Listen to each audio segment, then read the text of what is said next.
Hey guys, welcome back to my channel. In case we haven't met before, I'm Anastasia, the founder of All You Can Face, and I'm passionate about teaching you how to exercise your facial muscles, because what happens beneath the skin is equally important as what we put on top of it to stay looking beautiful and age gracefully.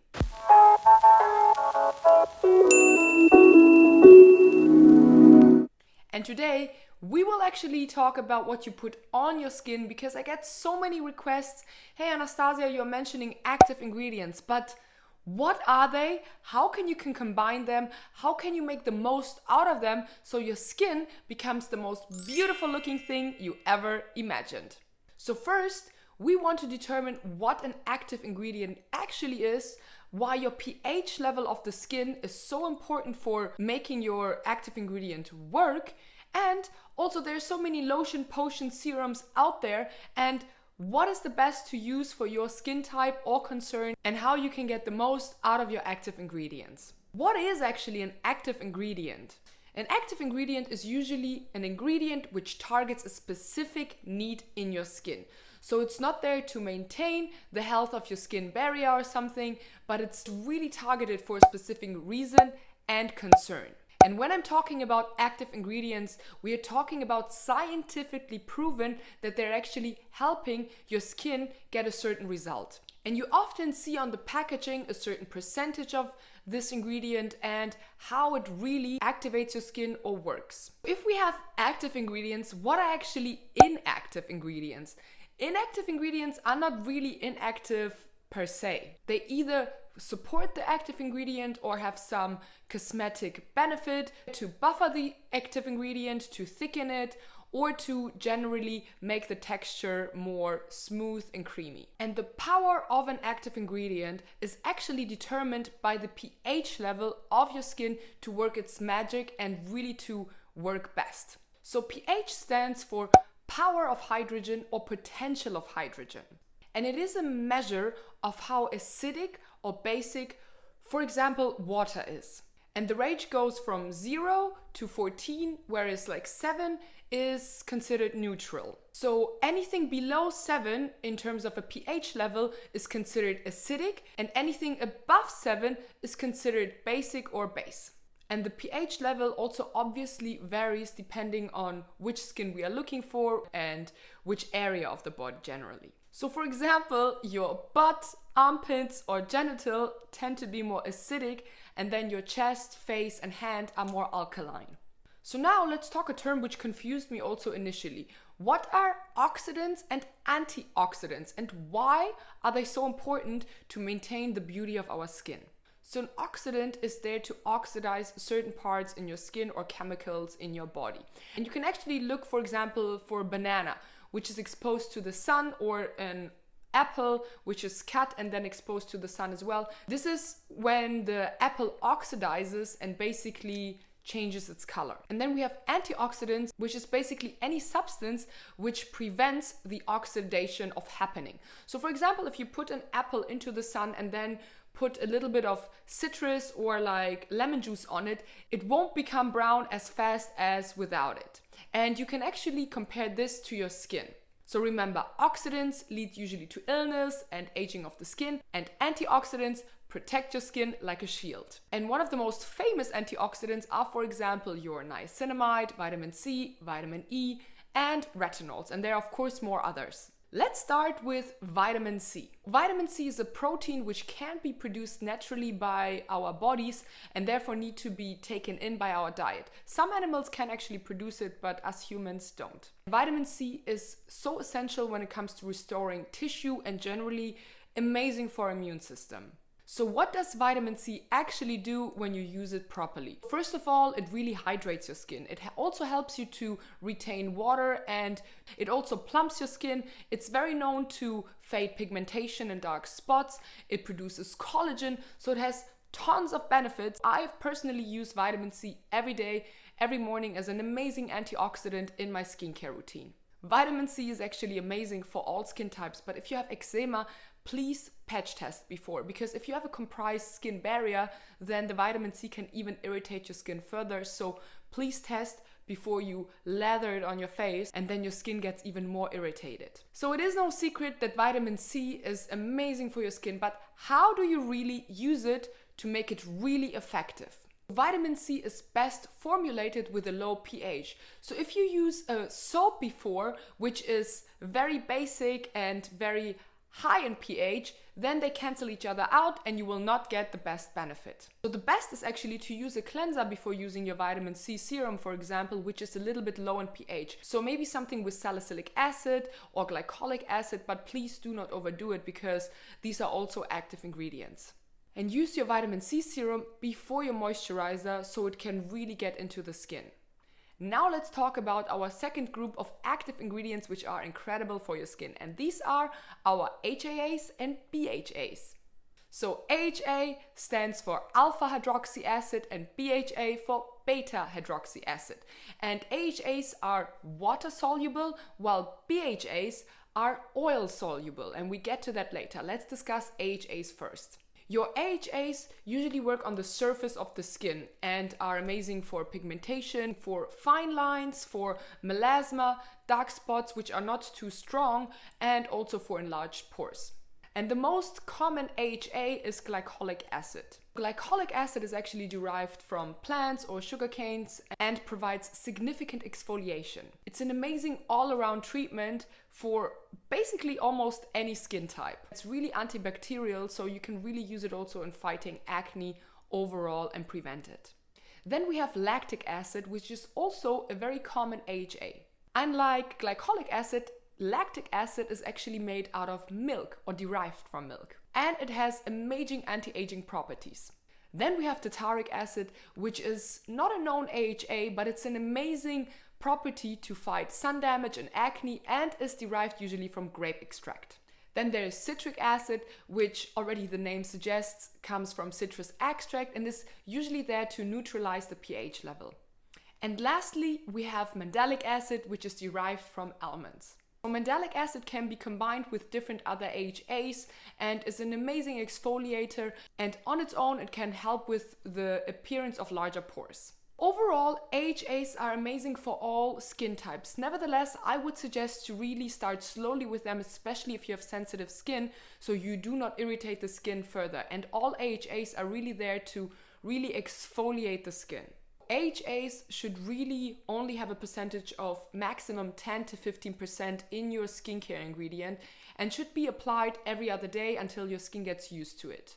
And since AHAs are exfoliating your skin, they will also make your skin more sun sensitive. So while AHAs are amazing, please do not forget your sunscreen. Otherwise, you will even enhance dark spots and all the stuff you do not want and wanted actually to prevent in the first place with AHAs. Now, let's get to our BHAs, so our beta hydroxy acids. And as I already mentioned before, they are oil solubles, so they can really get deeper into the skin. They will penetrate the pores and sebum production and can regulate it. So the most famous BHA, I would say, is salicylic acid, which can really help your acne journey and really calm down inflammation and redness as well. BHAs are usually amazing for oily skin and can also help sensitive skin in lower doses to really strengthen your skin. BHAs can be also amazing for rosacea prone skin to calm down the redness, but I would actually discuss this really with my dermatologist because the dosage is here so important to not irritate the skin even further. So how to use your BHA properly? Try to use it every second day before your moisturizer, and BHAs are actually not so sun sensitive. Nevertheless, never forget your SPF. Overall, when it comes to BHA and AHA, more is not always better, especially if you mix them both together. Please do not do that because you will cause even more irritation.